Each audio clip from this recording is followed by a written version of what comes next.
नमस्कार मित्रांनो, इन्व्हेस्टमेंट माहिती यूट्यूब चॅनलवर तुमच्या सगळ्यांचे स्वागत आहे. तर मित्रांनो, आपल्या फ्युचर ओरिएंटेड बिझनेस म्हणजे रिन्युएबल एनर्जी बिझनेसवर एक जबरदस्त अपडेट आला आहे. आणि मित्रांनो, आजच्या व्हिडिओमध्ये आपण याच अपडेटबद्दल बोलणार आहोत. तसेच या अपडेटमुळे आपण कोणकोणत्या कंपन्यांना स्टडी करू शकतो हे पण आपण आजच्या व्हिडिओमध्ये जाणून घेऊया. आणि मित्रांनो, हा अपडेट आला आहे प्रल्हाद जोशीकडून.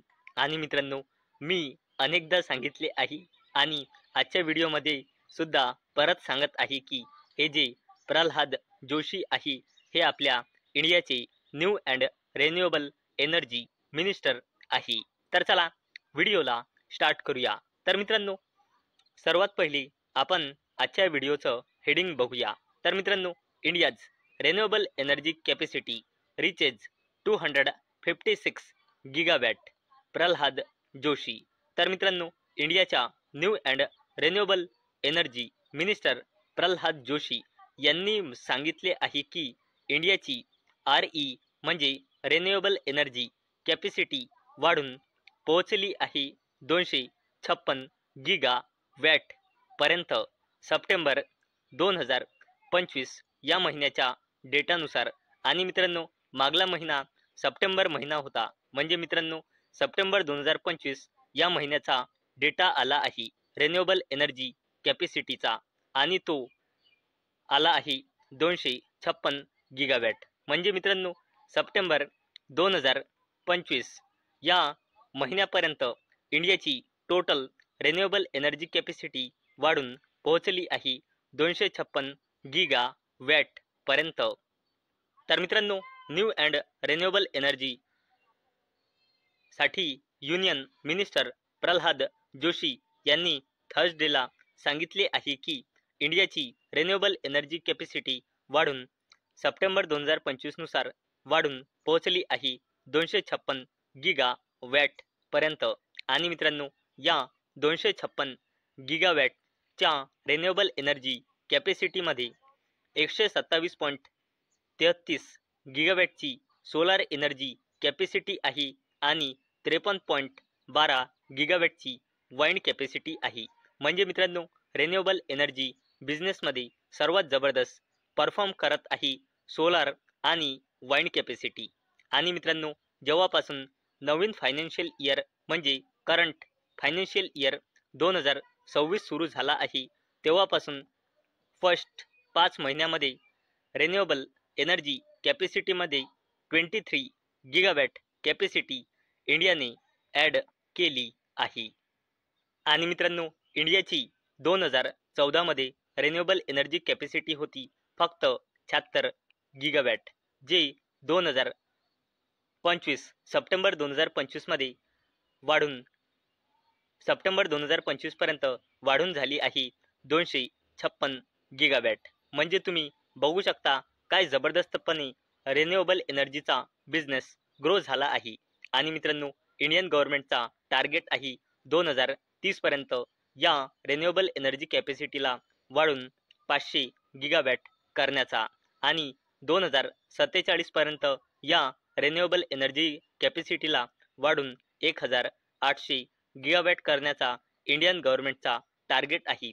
आणि मित्रांनो, या डेटावरून आपल्याला एक गोष्ट समजत आहे की 2014 ते सप्टेंबर 2025 या कालावधीत सुद्धा रिन्युएबल एनर्जी बिझनेस जबरदस्तपणे वाढला आहे.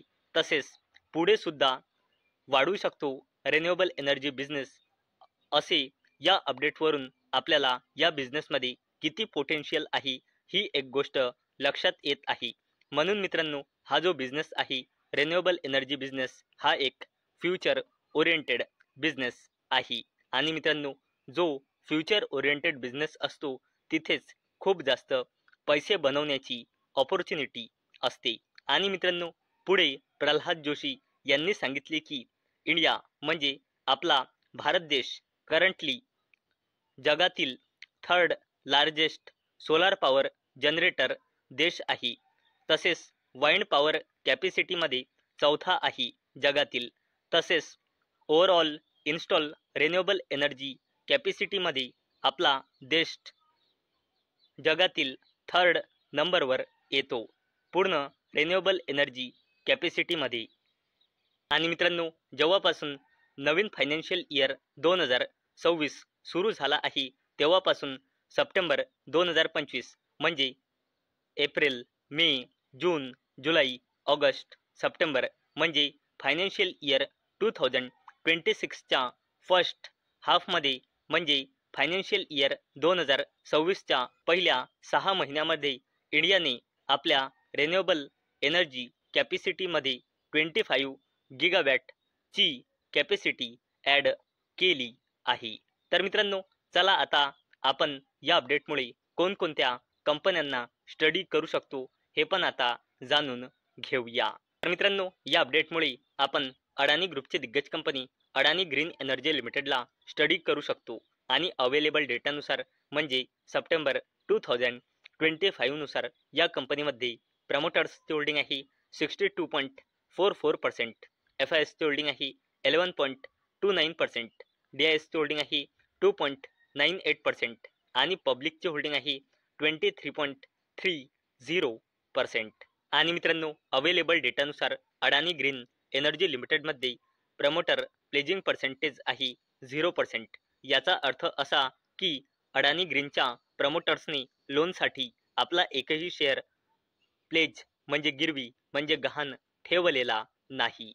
तसेच मित्रांनो, या अपडेटमुळे आपण टाटा ग्रुपचे दिग्गज कंपनी टाटा पॉवर कंपनी लिमिटेडला देखील स्टडी करू शकतो आणि अवेलेबल डेटानुसार कंपनीमध्ये प्रमोटर्सची होल्डिंग आहे 46.86%, FISची होल्डिंग आहे 10.05%, DISची होल्डिंग आहे 15.95% आणि या कंपनीमध्ये पब्लिकची होल्डिंग आहे 26.82%। आणि मित्रांनो, टाटा पॉवर कंपनी लिमिटेडमध्ये सुद्धा प्रमोटर प्लेजिंग पर्सेंटेज 0% आहे।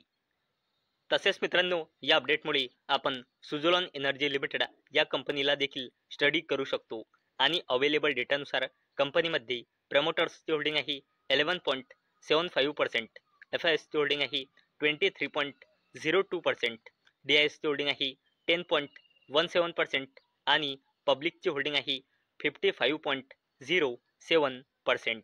आणि मित्रांनो, सुझलोन एनर्जी लिमिटेडमध्ये सुद्धा प्रमोटर प्लेजिंग पर्सेंटेज 0% आहे।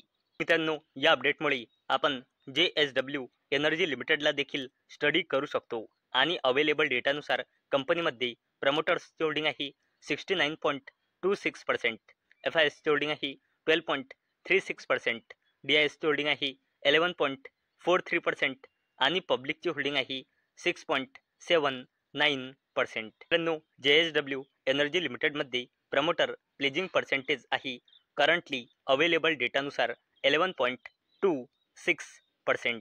तसेच मित्रांनो, या अपडेटमुळे आपण इरिडाला सुद्धा स्टडी करू शकतो आणि अवेलेबल डेटानुसार कंपनीमध्ये प्रमोटर्सची होल्डिंग आहे 71.76%, FISची होल्डिंग आहे 1.92%, DISची होल्डिंग आहे 2.57% आणि पब्लिकची होल्डिंग आहे 23.75%। आणि मित्रांनो, ही एक गव्हर्नमेंट कंपनी आहे म्हणून या कंपनीमध्ये प्रमोटर प्लेजिंग पर्सेंटेज 0% असणार याची खूप पॉसिबिलिटी आहे। तर मित्रांनो, आजच्या व्हिडिओमध्ये आपण बघितले की फ्युचर ओरिएंटेड बिझनेस म्हणजे रिन्युएबल एनर्जीचा बिझनेस 2014 ते 2025 सप्टेंबर 2025 पर्यंत जबरदस्तपणे ग्रो होऊन 256 गिगावॅट ची कॅपॅसिटी झाली आहे रिन्युएबल एनर्जीची। आणि मित्रांनो, गव्हर्नमेंटचा टार्गेट आहे या 256 गिगावॅटला 2030 पर्यंत 500 गिगावॅट करण्याचा आणि 2047 पर्यंत या रिन्युएबल एनर्जी कॅपॅसिटीला वाढून 1800 गिगावॅट करण्याचा गव्हर्नमेंटचा टार्गेट आहे। म्हणजे मित्रांनो, आतापर्यंत सुद्धा या बिझनेसमध्ये जबरदस्त ग्रोथ झाली आहे आणि पुढे जाऊन सुद्धा या बिझनेसमध्ये एक जबरदस्त पोटेन्शियल दिसत आहे। आणि मित्रांनो, तसेच या अपडेटमुळे आपण कोणकोणत्या कंपन्यांना स्टडी करू शकतो हे पण आपण आजच्या व्हिडिओमध्ये जाणून घेतले आहे। तर मित्रांनो, मला अपेक्षा आहे आजचा आपला व्हिडिओ तुम्हाला इन्फॉर्मेटिव्ह वाटला असेल। तर मित्रांनो, जर तुम्हाला हा व्हिडिओ इन्फॉर्मेटिव्ह वाटला असेल तर या व्हिडिओला लाईक करा आणि चॅनलला सबस्क्राईब करा. आणि मित्रांनो, हा व्हिडिओ फक्त आणि फक्त एज्युकेशन पर्पजसाठी बनवलेला आहे. माझ्याकडून काहीही रेकमेंडेशन नाही की तुम्ही या स्टॉक्सना बाय करा, सेल करा किंवा होल्ड करा. तर चला भेटूया उद्या संध्याकाळी 6 वाजता. तोपर्यंत टाटा, बाय बाय.